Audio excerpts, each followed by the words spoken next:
வணக்கம். உங்களை அன்புடன் வரவேற்கிறது சுதான் கோச்சிங் யூடியூப் சேனல். இந்த வீடியோவில் என்ன பார்க்குறோம் அப்படின்னு பார்த்தீங்க அப்படின்னா, எஸ்எஸ்சி, சிஜிஎல், சிஹெச்எஸ்எல், எம்டிஎஸ் இது மாதிரியான எக்ஸாமினேஷன்ஸ்க்கான ஜிகே கிளாஸில் இன்றைக்கி பார்க்கக்கூடிய கிளாஸ் 7வது கிளாஸ். ஆல்ரெடி வந்து பார்த்திங்கன்னா ஒரு 6 கிளாஸ் வரைக்கும் தான் அந்த ப்ரீவியஸ் இயர் கிளாஸ் கொஸ்டின்ஸ் வச்சு வந்து நான் கொடுத்துருக்கோம். ஸோ அந்த கிளாஸை நீங்கள் இன்னும் பார்க்கல, இந்த வீடியோஸுக்கு புதுசாக இருந்து நம்ம சேனலை சப்ஸ்கிரைப் பண்ணால் பார்த்துட்ருக்கீங்க அப்படின்னா கண்டிப்பாக கீழே இருக்க சப்ஸ்கிரைப் பட்டனை கிளிக் பண்ணி ஆளுங்கிற போட்டு வச்சுங்க. அப்போ தான் நம்ம டெய்லி கொடுக்கக்கூடிய கிளாஸஸ் அந்த எக்ஸாம் அப்டேட்டுகள் உங்களுக்கு இமீடியட்டாக வந்து சேரும். ஸோ வாங்க வீடியோக்குள்ளே போகலாம். ஃபஸ்ட்டு கொஸ்டின் என்ன கொடுத்துருக்கான்னு பார்க்கலாமா? ஃபஸ்ட்டு கொஸ்டின் பாருங்கள். Which of the following animals was the emblem of the Chola dynasty? ஓகேவா, என்ன கேட்குறாங்க அப்படின்னா, பின்வரும் விலங்குகளில் எது சோழ வம்சத்தின் சின்னமாக இருந்தது அப்படின்னு கேட்குறாங்க. ஆப்ஷன் 1ல் வந்து பார்த்தீங்கன்னா ஹார்ஸ், ஆப்ஷன் 2ல் வேர்ல்ஃப் ஓனாய், ஆப்ஷன் 3ல் எலிஃபென்ட் யானை, ஆப்ஷன் 4ல் டைகர் புலி. ஓகேவா, ஸோ அப்போ சோழ வம்சத்தின் சின்னமாக இருந்தது எதுவாக இருக்கும் பார்த்தீங்கன்னா எந்த அனிமல்ஸ் வந்து பார்த்தீங்கன்னா சோலா டைனிஸ்டியோட எம்பளமாக வந்து பார்த்தா இருந்துச்சு அப்படி மாதிரி கொஸ்டின் கேட்குறாங்க. இதில் சரியான ஆன்சர் வந்து பார்த்திங்க அப்படின்னா டைகர். ஓகேவா, ஸோ புலின்னு சொல்லப்படக்கூடிய இந்த டைகர் தான் வந்து பார்த்தீங்கன்னா சரியான ஆன்சர். ஸோ சோலா டைனிஸ்டியோட எம்பளமாக இருந்த அனிமல் எது அப்படின்னா புலி தான். ஓகேவா, புரிஞ்சிருக்கும் நினைக்கிறேன். சோழ வம்சத்தின் சின்னமாக இருந்த விலங்கு எதுனா புலி தான் சரியான ஒரு ஆன்சர். ஓகேவா, புரிஞ்சிருக்கும் நினைக்கிறேன். ஸோ நெக்ஸ்ட் கொஸ்டின் பார்க்கலாமா? ஸோ சோழ வம்சங்கிறது சங்ககால மன்னர்கள் வரக்கூடியவங்க. சேர சோழ பாண்டியர்கள் வருவாங்கள்ல, ஓகேவா, அவங்க தான். அவங்களுடைய கொடிகளில் வந்து பார்த்தீங்கன்னா பாண்டியர்னா மீன் சின்னம் இருக்கும். ஓகேவா, அதே மாதிரி இருந்தால் சோழ வம்சத்தில் வந்து பார்த்தீங்கன்னா இந்த புலி வந்து பார்த்தீங்கன்னா இருக்கும். அதே மாதிரி இவங்க சேரர்களுக்கு வந்து பார்த்தீங்கன்னா வில்லம்பு வந்து பார்த்தீங்கன்னா இருக்கும். ஓகேவா, எஸ். ஸோ சோழர்கள் இது வந்து பார்த்தீங்கன்னா சோழா. ஓகே, சோழா. அதே இது பாண்டியா வந்து பார்த்தீங்கன்னா பாண்டியா வந்து பார்த்தீங்கன்னா ஃபிஷ்ஷு. ஓகே, ஃபிஷ் மீன் வந்து பார்த்தீங்கன்னா இருக்கும், மீன் இருக்கும். அப்புறம் வந்து பார்த்தீங்கன்னா சேரா இருக்காங்களா, சேரா வந்து பார்த்தீங்கன்னா வில்லம்பு. ஓகேவா, ஸோ ஆரோ இருக்கும், ஆரோ இருக்கும். ஓகேவா, ஸோ வில், அம்பு இதெல்லாம் வந்து பார்த்தீங்கன்னா இவங்களுக்கான ஒவ்வொருத்தவங்களுடைய கொடியில் இருக்கக்கூடிய சின்னமாக வந்து பார்த்தீங்கன்னா இருக்கும். ஓகேவா, எஸ். ஸோ இதை சொல்லப்பட்ட எக்ஸ்ட்ரா இன்ஃபர்மேஷன்ஸும் தெரிஞ்சுக்கிறங்க கண்டிப்பாக அதையும். ஸோ நெக்ஸ்ட் கொஸ்டின் பார்க்கலாம். ஸோ இங்கே என்ன கொடுத்துருக்காங்க அப்படின்னா, what is the tenure of office for the chief election commissioner? தலைமை தேர்தல் ஆணையரின் பதவி காலம் என்ன அப்படி மாதிரி கேட்டிருக்காங்க. ஆப்ஷன் 1ல் 5 years or up to the age of 60 years, 5 ஆண்டுகள் அல்லது 60 வயது வரை. ஆப்ஷன் 2ல் 6 years or up to the age of 60 years, 6 ஆண்டுகள் அல்லது 60 வயது வரை. ஆப்ஷன் 3ல் 6 years or the up to the age of 65 years, 6 ஆண்டுகள் அல்லது 65 வயது வரை. Option 4 5 years or up to the age of 65 years. ஓகேவா, ஸோ அப்போ இதில் தலைமை தேர்தல் ஆணையோட பதவி காலம்ங்கிறது இங்கே கொடுத்துருக்க 4 ஆப்ஷன்ஸ் அடிப்படையில் எது சரியானதாக இருக்கும் அப்படின்னு பார்த்தீங்க அப்படின்னா ஆப்ஷன் 3ல் கொடுத்துருக்காங்களா 6 ஆண்டுகள் அல்லது அவருடைய வயசில் 65 வயசு வரைக்கும் வந்து பார்த்தீங்கன்னா இருந்துக்கலாம். ஓகேவா, ஸோ இயர்ஸில் சொல்லும்போது டென்சர் வந்து பார்த்திங்கன்னா காலம் வந்து ஆண்டுகளாக வந்து 6 ஆண்டுகளாகவும் வயதுகள் அடிப்படையில் வந்து பார்த்தீங்கன்னா 65 வயசு வரைக்கும் இருக்கலாம். ஓகேவா, ஸோ இப்போ வந்து சில 56 வயசில் வந்து பார்த்தீங்கன்னா அப்பாயின்மெண்ட் ஆகிறாருன்னா அதுலேருந்து 6 வயசு. ஓகேவா, 62 வயசு வந்தோன்னே அவருக்கு 6 இயர்ஸ் வந்து முடிஞ்சிடும். ஓகே, 62 63 வயசில் அப்போ அதோட ரிட்டையர்மெண்ட் ஆயிடுவார். ஓகேவா, ஸோ சில ஒருத்தவங்க வந்து பார்த்திங்கன்னா 59 வயசில் வந்து பார்த்தீங்கன்னா அப்பாயின்மெண்ட் ஆவாங்க. ஓகே, அப்போ அவங்க 65 வயசில் வந்து பார்த்தீங்கன்னா இந்த ஏஜ் அடிப்படையிலான அடிப்படையில் வந்து ரிட்டையர்மெண்ட் ஆயிடுவாங்க. ஓகேவா, ஸோ அவங்க அப்பாயின்மெண்ட் ஆகிறதுலேருந்து எது வந்து பார்த்தீங்கன்னா ஃபஸ்ட்டு வருதோ, அதாவது வயசு வந்து பார்த்தீங்கன்னா முந்திச்சுனாலும் சரி ரிட்டையர்மெண்ட் ஆவாங்க, இல்லைனா அந்த 6 இயர்ஸுங்கிற அந்த காலம் இருக்குல்ல அது வந்து பார்த்திங்கன்னா வந்துச்சுனாலும் ரிட்டையர்மெண்ட் ஆகிடும். ஓகேவா, அவ்வளோதான், அதுதான் அப்புறம் முக்கியமான ஒன்று. ஓகேவா, ஸோ அப்போ நெக்ஸ்ட் கொஸ்டின் பார்க்கலாமா? நெக்ஸ்ட் பாருங்கள். The Maharashtra Bhushan was conferred up to upon dash in the year 2002. Maharashtra Bhushan 2002ஆம் ஆண்டில் டேஷுக்கு வழங்கப்பட்டது. ஓகேவா, ஸோ ஆப்ஷன் 1ல் வந்து பண்டிட் ரவிசங்கர். ஓகேவா, மகாராஷ்டிரா பூஷன்கிற அவார்டு வந்து 2002 வந்து யாருக்கு வழங்கப்பட்டது அப்படிங்கிற கேட்குறாங்க. பண்டிட் ரவிசங்கர் பூஷன். ஓகே, பண்டிட் ரவிசங்கர், பண்டிட் ஜெயஸ்ராஜ். ஆப்ஷன் 3ல் வந்து பண்டிட் ஹரிபிரசாத் சௌராசியா. ஆப்ஷன் 4ல் பண்டிட் பீமன் ஜோஷி அப்படின்னு கொடுத்துருக்காங்களா. இதில் சரியானது என்னன்னு பார்த்தீங்க அப்படின்னா இந்த மகாராஷ்டிரா பூஷன் அவார்டு 2002 யாருக்கு வழங்கப்பட்டது அப்படின்னா ஆப்ஷன் 4ல் இருக்க பண்டிட் பீமன் ஜோஷி அப்படிங்கிறவர். ஓகே, ஸோ பண்டிட் பீமன் ஜோஷி அப்படிங்கிறவருக்கு வந்து பார்த்தீங்கன்னா இந்த மகாராஷ்டிரா பூஷன் அவார்டு வந்து பார்த்தீங்கன்னா 2002ஆம் ஆண்டு கொடுக்கப்பட்டது. Okay, so Maharashtra Bhushan award எந்த மாநிலத்தால் வழங்கப்படக்கூடியது அப்படின்னு பார்த்தீங்க அப்படின்னா இது மகாராஷ்டிரா மாநிலத்தால் வந்து வழங்கப்படக்கூடியது. ஸோ இதேமாதிரி ஒரு டைம் கேட்டிருக்காங்க. ஓகேவா, ஸோ மகாராஷ்டிரா கவர்மெண்டால் வழங்கக்கூடிய அவார்டு இது அப்படி மாதிரி கேட்டு 4 ஆப்ஷன்ஸ் கொடுத்துருந்தாங்க. அதில் மகாராஷ்டிரா பூஷன் அப்படிங்கிற ஆப்ஷன்ஸ் இருந்துச்சு அப்படின்னா அதுதான் அதில் வந்து சரியான ஓகேவா. ஸோ இதில் 2002ஆம் ஆண்டில் வாங்கினவர் தான் இந்த பண்டிட் பீமன் ஜோஷி அப்படிங்கிறவர் ஓகேவா. ஸோ இவர் வந்து மியூசிக்கல் இன்ஸ்ட்ருமெண்ட் யூஸ் பண்ணுறதுல புகழ்பெற்றவர் ஓகேவா. ஸோ ரவிசங்கருங்கிற சித்தாரிஸ்ட் யூஸ் பண்ணுறவர் ஓகேவா. ஹரிபிரசாத் சௌராசியா வந்து ஃப்ளூட்டிஸ்ட் ஓகேவா. இதுதான் ரவிசங்கர் வந்து சித்தார், இவர் வந்து ஃபுல்லாக ஃப்ளூட்டிஸ்ட் ஓகேவா. எஸ். ஸோ இப்போ நெக்ஸ்ட் பார்க்கலாமா. ஸோ நெக்ஸ்ட் என்ன கொடுத்துருக்காங்க, which of the following Asia spices of your tropical deciduous forest okay. So பின்வருவனவற்றில் வெப்பமண்டல இலையுதிர் காடுகளின் வகை எது அப்படின்னு கேட்குறாங்க. அதாவது ஆப்ஷன் 1ல் வந்து எஃபோனி கருங்காலி, ஆப்ஷன் 2ல் இருந்தால் மகாகனின்னு ஒரு மரம், ஆப்ஷன் 3ல் இருந்தால் தேக் ஓகே, ஆப்ஷன் 4ல் வந்துன்னா ஃபாலம்ங்கிறது வந்து பார்த்தீங்கன்னா அந்த தென்னை மரம் இது பனை மரங்கள் கூட சொல்லலாம் ஓகே. ஸோ அப்போ இதில் வந்து எது வரும், தென்னை மரம் கூட பனை. இப்போ இதில் வந்து சரியான அதாவது வெப்பமண்டல இலையுதிர் காடுகளுக்கான சரியான ஒரு எக்ஸாம்பிள் வந்து பார்த்தீங்கன்னா இது வரும் அப்படின்னா தேக்கு சொல்லலாம் ஓகே. ஸோ தேக்குங்கிறது சரியான ஒரு எடுத்துக்காட்டு.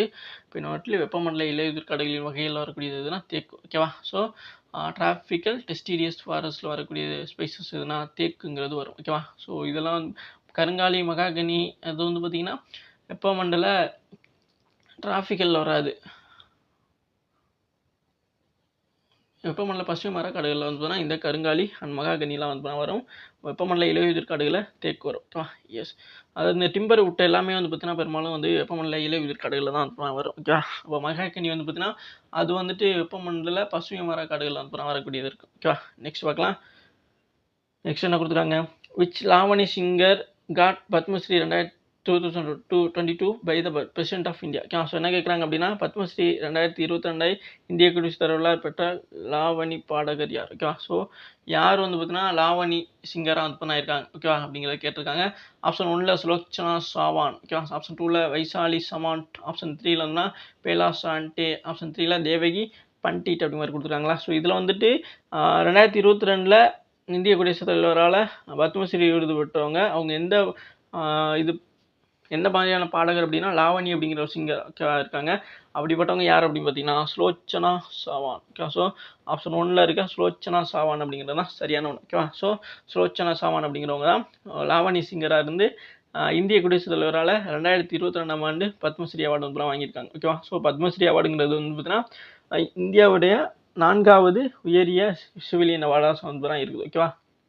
இந்திய அரசால் வழங்கக்கூடிய 4வது உயரிய விருதானத்தான் சொல்லக்கூடியது தான் அந்த பத்மஸ்ரீ ஓகேவா. ஸோ பத்ம அவார்டுகள் வந்து பார்த்திங்கன்னா ஒவ்வொரு வருஷமும் குடியரசு தினத்துக்கு முந்தின நாள் ரிலீஸ் பண்ணுவாங்க, அதாவது அறிவிப்பாங்க. இந்த பத்ம விருதுகள் பெற்றவங்களுக்கு விருதை யாரால் வழங்கப்படக்கூடியது அப்படின்னு பார்த்தீங்கன்னா இந்திய குடியரசுத் தலைவரால் வழங்கக்கூடியது ஓகேவா. ஸோ இதெல்லாம் முக்கியமான விஷயம், கண்டிப்பாக கேட்க வாய்ப்பு இருக்குது ஓகேவா. நெக்ஸ்ட் பார்க்கலாம். பத்ம அவார்டுகள் வந்து எல்லா துறையிலும் கலை இலக்கியம் அந்த மாதிரி அந்த இதில் அதிக காலம் வந்து பார்த்தீங்கன்னா தங்களுடைய சேவையை வழங்கினவங்களுக்கு வந்து பாராட்டி வழங்கக்கூடிய அவார்ட்ஸ் தாங்க இந்த Padma awards. Next, where was the first women's international test cricket match hosted in India 1976. 1976 இந்தியாவில் நடத்தப்பட்ட முதல் மகளிர் சர்வதேச டெஸ்ட் கிரிக்கெட் போட்டி எங்கே அப்படி மாதிரி கேட்குறாங்க. ஆப்ஷன் 1ல் மும்பை, ஆப்ஷன் 2ல் Bangalore, and option 3 Kolkata, and option 4ல் நியூ டெல்லி. ஸோ இதில் 1976 இந்தியாவில் நடத்தப்பட்ட முதல் மகளிர் சர்வதேச டெஸ்ட் கிரிக்கெட் போட்டி எங்கே நடந்துச்சு அப்படின்னா பெங்களூர். ஸோ ஆப்ஷன் 2ல் இருக்க பெங்களூரில் தான் வந்து இந்த first woman international test cricket match வந்து 1976 வந்து நடைபெற்றுச்சு. இது ரொம்ப ரொம்ப முக்கியமான ஓகே. ஸோ இன்டர்நேஷனல் டெஸ்ட் கிரிக்கெட்டுங்கிறது பெண்களுக்காக வந்து முதல்ல எந்த ஆண்டு நிறுவப்பட்ட அப்படிங்கிற மாதிரி கூட ஒரு கொஸ்டின்ஸ் கேட்டிருந்தாங்க ஏற்கனவே ஒரு எக்ஸாமில். ஸோ அதில் 1976 அப்படிங்கிற ஆன்சரு. ஸோ அதுக்கப்புறம் இப்போ அடுத்த ஷிஃப்ட்டில் அப்படிங்கிறதுக்காக பார்த்தீங்கன்னா எந்த இடத்துல நடைபெற்றுச்சு அப்படிங்கிற மாதிரி கேட்டிருக்காங்க ஓகேவா. அப்போ கொஸ்டின்ஸ் எப்படி கேட்குறாங்க அப்படிங்கிறத நம்ம தெரிஞ்சுக்கணும் ஓகேவா. So 1976 first women's international test cricket match அப்படிங்கிறது இந்தியாவில் எந்த நகரத்தில் நடைபெற்றுச்சு அப்படின்னா பெங்களூரில் தான் நடைபெற்றுச்சு ஓகேவா. ஸோ எப்படி கொஸ்டின் கேட்டாங்க அட்டன் பண்ணணும். ஸோ அந்த அளவுக்கு வந்து நம்ம தெளிவாக படிச்சுக்கணும் அப்படிங்கிறத முக்கியமான ஒரு விஷயம். நெக்ஸ்ட் கொஸ்டின் பார்க்கலாமா. நெக்ஸ்ட் பாருங்க.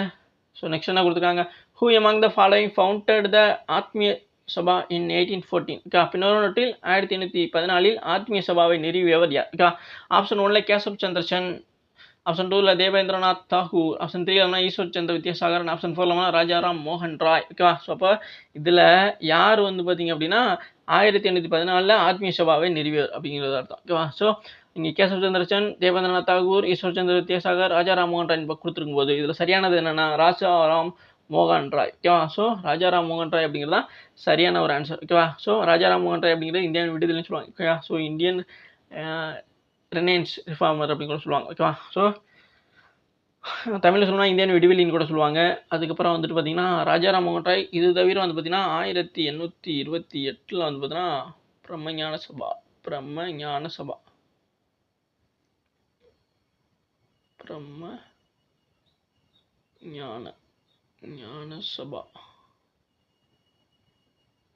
சபா அப்படிங்கிறது 1827 ஸ்டார்ட் பண்ணியிருப்பாரு. அதுக்கு முன்னாடி ஃபர்ஸ்ட் 1814 ஆத்மீய சபா அப்படிங்கிறதையும் ஸ்டார்ட் பண்ணியிருப்பார். ஓகேவா? எஸ். நெக்ஸ்ட் கொஷின் பார்க்கலாமா? நெக்ஸ்ட் என்ன கொடுத்துருக்காங்க?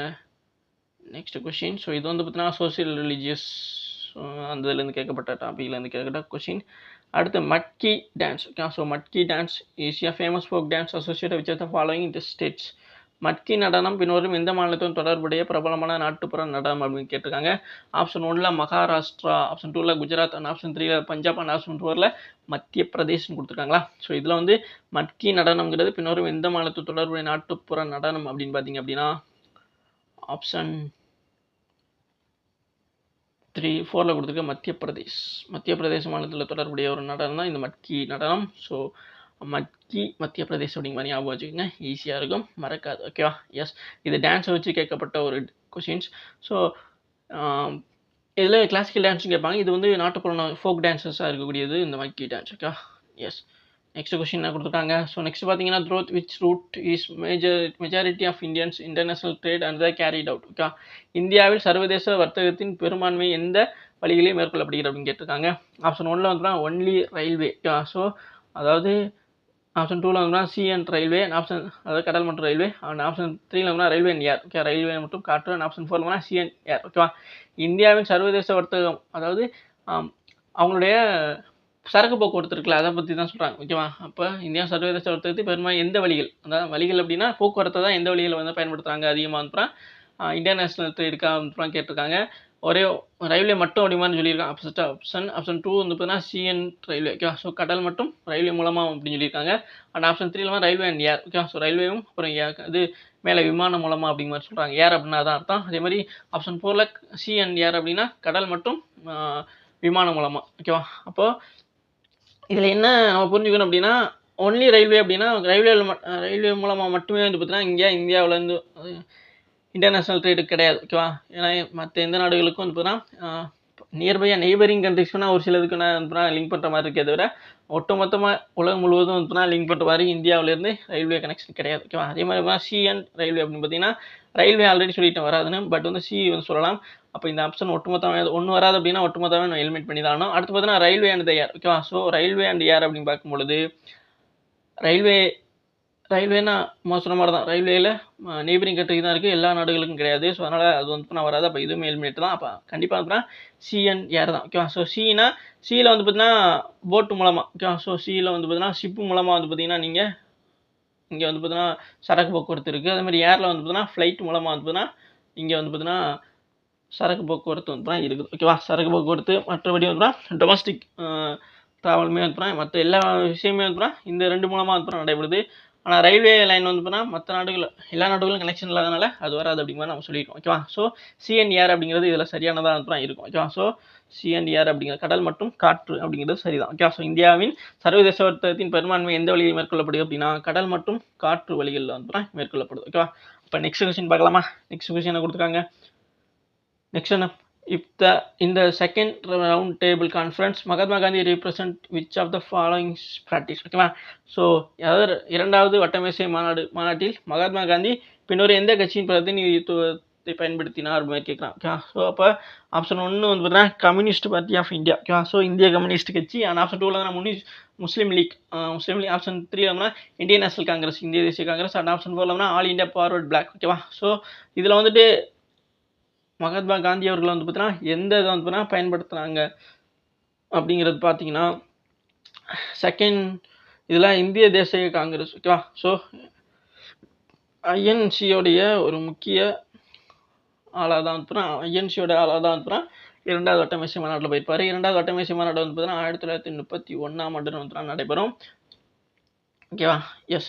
ஸோ 2வது வட்டம் முதல் வட்ட விசயமாநாடு வந்து 1930 நடைபெறும். 2வது 31, 3வது 33 நடைபெறும். ஓகேவா? ஸோ இதில் வந்து இரட்டமலை சீனிவாசன் அப்புறம் வந்து அவங்களாம் வந்து பங்கேற்றிருப்பாங்க. ஓகேவா?